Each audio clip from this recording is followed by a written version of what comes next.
there, it's Beth, and I'm up on the SpiegelMom Scraps YouTube channel today with a layout that I have done quite some time ago. It's all about pumpkins and carving pumpkins.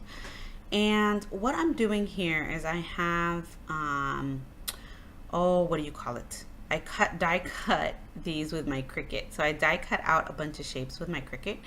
And although I'm not using the pumpkin that you saw there, I just wanted to show you my process for coloring these shapes, even though they don't make it on the layout. So all I do is I spritz the no yolking, and I believe it's bleeding heart, on my mat and mix it together with the pumpkins. And I got this beautiful, beautiful color. Then I used the negative space that I cut out with my Cricut of all these pumpkin shapes. And I am going to make a few shaker pockets. Now, the majority of my video, I will warn you, did cut off, but I wanted to show you how I made these shaker pockets really quickly and easily using the fuse tool and the gorgeous falling leaf sequins from the shop. These sequins worked perfectly. The bottom layer paper that you see there is some old paper from Close to My Heart. It is the Sangria from the Sangria packet, and I am no longer a consultant, so I don't even know if that paper is available anymore, but that is the paper that is the bottom part of this. Now what I'm doing is I have these little baggies that I got when I bought my fuse tool. It came in a kit, and I'm filling the little baggies up with sequins, and then I'm going to fuse the baggies shut, as well as I'm going to shorten them quite a bit because they're too large as the size that they are for my pumpkins. So that is why I left this entire process there. I used my glass mat to measure, and I am sealing the top part of the baggie now. And then what you're going to see me do in a second here is I'm going to go ahead and turn it on its side. I'm measuring it for my pumpkin to make sure that it fits in the pumpkin shape. So I'm going to fuse the side shut, and then I'm able to trim off the extra plastic from the bag so that it'll fit behind my pumpkin shape. And now I have a little shaker pocket thingamajiggy. I don't know what else to call it, but that's why I left this whole process in there so you could see what I was doing. Now I did have to fiddle a bit with these little pockets and getting them stuck on, making sure that you couldn't see the edges of the pocket.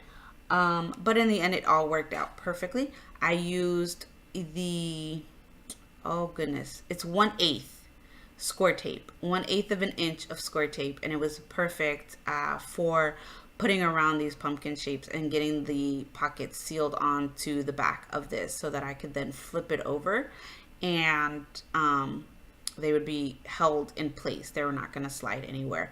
The reason why I use the score tape, one, is because that's the only tape that I have in that size of 1/8 of an inch to fit in the space that I have cut out, as well as it's super strong tape. So even though it's going to get sealed in between a piece of paper, I know that it's not going to fall off because it's there. It's score tape. They're not going anywhere.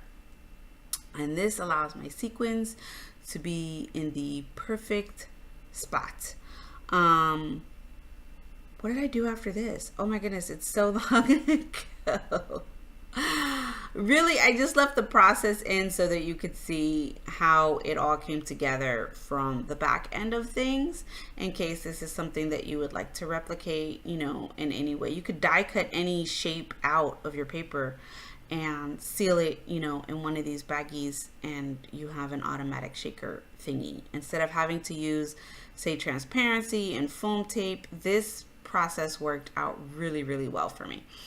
Now I am adding the score tape everywhere so that I can adhere this to the other page, that Sangria paper that I showed you.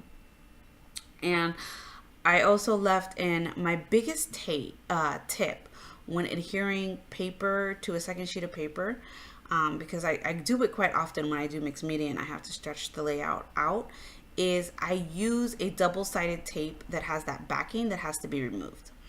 And the reason why is you're going to see I left all of that backing on the edges. I left it on because once I get this paper centered and perfectly on the top of the other paper, I can lift up the edge of each side and rip off that score tape, and I don't have to worry about it being exactly on the edges because I've already centered it.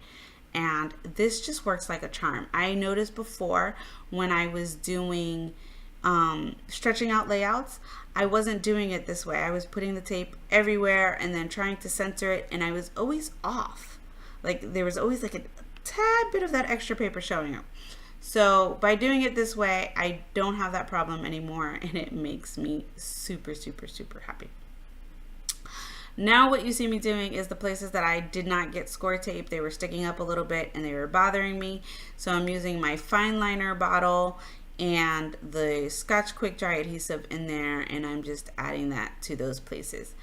And then what you see me doing here is I'm fiddling because tiny bit of the plastic from the baggie was showing through on the other pumpkin, so I'm just trimming it all out. That is going to be it for the video portion of this video. You're going to see how the final part of this layout looks because I somehow lost the video, but again, I really did this video to show you the quick and easy way to create these shaker pockets using the negative of your die cut or your Cricut cut or your silhouette cut. Anyways, thanks so much for watching. Please make sure you subscribe to us below for tons of inspiration from all of the Sparklers design team. Bye.